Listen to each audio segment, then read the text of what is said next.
রহমতুল্লাহ। সুপ্রিয় দর্শক শ্রোতা মণ্ডলী, ভাই বোনেরা, রাসূলুল্লাহ সাল্লাল্লাহু আলাইহি ওয়াসাল্লাম বলেছেন,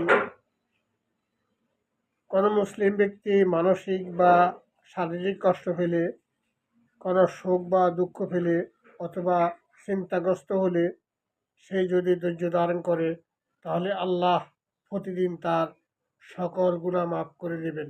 এমনকি যদি সামান্য একটি কাঁটাও পায়ে বিঁধে, তাও তার গুনাহ মাফের কারণ হয়ে দাঁড়ায়। সুবহানাল্লাহ, সুবহানাল্লাহ। খুব একটা সুন্দর হাদিস। কোনো ব্যক্তি যদি কষ্ট পায়, দুঃখ পায়, রোগে ভোগে, শোকে ভোগে, চিন্তায় ভোগে, আল্লাহ রাব্বুল আলামিন তার প্রতিদিনের সমস্ত গুনাহগুলি মাফ করে দেয়। প্রতিদিন গুনাহ মাফ হয়ে যায়।